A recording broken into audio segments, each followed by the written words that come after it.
बंगाल की खाड़ी में एक छोटी सी जगह है सेंट मार्टिन द्वीप। बिल्कुल ऐसे ही जैसे समुद्र में किसी ने एक पाव रख दिया हो। यह द्वीप बांग्लादेश के समुद्री तट जिले से यानी कॉक्स बाजार का हिस्सा है, जो मुख्य भूमि से केवल 9 किलोमीटर की दूरी पर है। यहाँ की प्रकृति और सुंदरता देखने के लिए देश और दुनिया के तमाम पर्यटन आते हैं। टूरिज्म यहाँ पे हॉटस्पॉट है। मगर यह क्षेत्र एक बार फिर से चर्चा का हिस्सा बन गया है। कारण है बांग्लादेश की पूर्व प्रधानमंत्री शेख हसीना का एक आरोप, जिसमें उन्होंने दावा किया है कि सेंट मार्टिन द्वीप नहीं देने के कारण अमेरिका ने उनका तख्तापलट किया है। स्टोरी में ये जानेंगे कि आखिर सेंट मार्टिन द्वीप की इतनी महत्वता क्यों है और इसका अमेरिका से क्या कनेक्शन है। पहले आप ये रिपोर्ट देखिए, फिर परत दर परत इस मुद्दे को विश्लेषण करेंगे।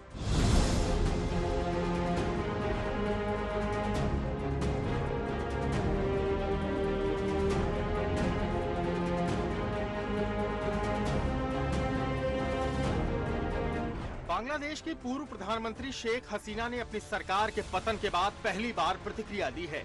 उन्होंने अपने देश में गृह युद्ध जैसे हालात पैदा करने के लिए अमेरिका को जिम्मेदार ठहराया है। अपने करीबी सहयोगियों के माध्यम से मीडिया को भिजवाए एक संदेश में हसीना ने आरोप लगाया कि अमेरिका को सेंट मार्टिन द्वीप नहीं सौंपने के कारण ही उन्हें सत्ता से बेदखल होना पड़ा। हसीना ने कहा कि मैंने इस्तीफा दे दिया ताकि मुझे लाशों का ढेर न देखना पड़े।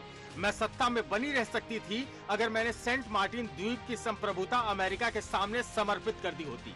अब सवाल उठता है कि आखिर अमेरिका सुदूर बंगाल की खाड़ी में स्थित एक छोटे से द्वीप के पीछे क्यों पड़ा है और इसे हासिल करने से उसे क्या फायदा होने वाला है।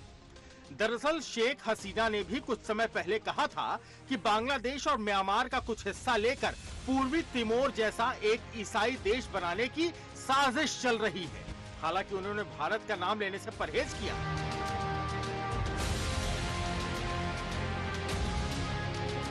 उन्होंने ये भी कहा था कि एक व्हाइट मैन ने उन्हें इस साल 7 जनवरी को हुए बांग्लादेश के आम चुनावों में बिना किसी परेशानी के जीत दिलाने की पेशकश की थी, बशर्ते कि वो किसी फॉरेन कंट्री को बांग्लादेश क्षेत्र में अपना एयर स्ट्रिप स्थापित करने की अनुमति दें।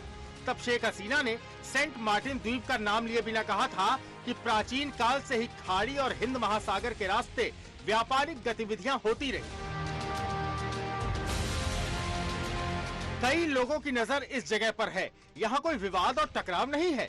मैं ऐसा नहीं होने दूंगी और ये भी मेरे अपराधों में से एक है। अब हसीना के करीबी अवामी लीग के कुछ नेताओं ने भी ढाका में सत्ता परिवर्तन के लिए अमेरिका को जिम्मेदार ठहराया है। उन्होंने आरोप लगाया है कि अमेरिकी राजनयिक चीन के खिलाफ पहल करने के लिए शेख हसीना पर दबाव डाल रहे थे। आवामी लीग के नेताओं ने अमेरिकी राजदूत पीटर हास पर बांग्लादेश नेशनलिस्ट पार्टी यानी बीएनपी का पक्ष लेने का आरोप लगाया है, जिन्होंने जुलाई में अपना कार्यकाल पूरा किया। आज हम आपको विस्तार से बताएंगे कि 3,700 लोगों वाला सेंट मार्टिन आइलैंड पर क्यों अमेरिका की नजर है। पूरे साउथ एशिया के लिए इस द्वीप का क्या महत्व है। आखिर इस द्वीप में ऐसी क्या बात है कि कई देश इस पर कब्जा करने के लिए खतरनाक युक्तियां तक लगा रहे हैं। Bureau report, Sudarshan news.